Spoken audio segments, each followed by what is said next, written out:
मिठाई खुली होती है ना तो उस पर मक्खी बैठती है, ये आपको भी अंदाजा होगा। आप कोई मीठी चीज खुली रख दें, इस पर बार बार आकर मक्खी बैठेगी। मिस्सा कर दो भैया मिठाई की टिक ये खुली रख दें आप, तो इस पर बार बार आकर मक्खी बैठेगी ना, आप मक्खी हटाएंगे फिर बैठेगी, फिर मक्खी हटाएंगे फिर बैठेगी, फिर मक्खी हटाएंगे। आप कब तक मक्खी हटाते रहोगे? अब मक्खी की बुराई करोगे ना कि मक्खी ऐसी है, मक्खी ऐसी है। मक्खी है ही ऐसी ना, हर मक्खी कहाँ आकर बैठ रही है? एक और मक्खी है जो नहीं आ रही है, वो दूसरी जगह पर जाकर बैठ रही है, फूलों पर जाकर बैठ रही है, मगर ये मक्खी है जिसकी वजह से आपको लगता है कि गंदगी कर रही है। अगर आप इस मिठाई को या इस कोई भी चीज को जिसको आपको मक्खी से या गंदगी से, धूल मिट्टी से बचाना है, तो इसके लिए इसको कवर कर लें, ये बच गया। अब आप फ्री होकर बैठे, अल्लाह का शुक्र है, कोई जाए किधर से जाएगी।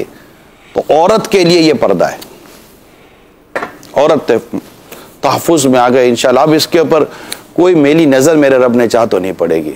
तो दावत इस्लामी ने अल्हम्दुलिल्लाह पर्दा दिया, पर्दे का जहन देती है। पर्दा तो इस्लाम और दीन के हुक्म में आ चुका है, मगर जाहिर जब जैसे पता है कि मौत आनी है, फिर भी मौत का बयान असर करता है ना। सही पता है कि नमाज फ़र्ज है, फिर भी नमाज का बयान असर करता है ना।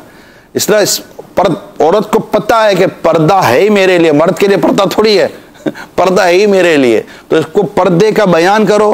और बाप पर्दा इस्लामी बहन जब वो देखती है ना कि ये भी पर्दे में बुरके के अंदर है, अपने आप को कवर करके चलती है, ये मोटिवेट हो जाती है कि ये भी तो इसी सोसाइटी के अंदर है। ये जो दावत इस्लामी के मद्दी माहौल में पर्दा फ़ख्र महसूस किया जाता है कि यार हमें बापर्दा किया गया है।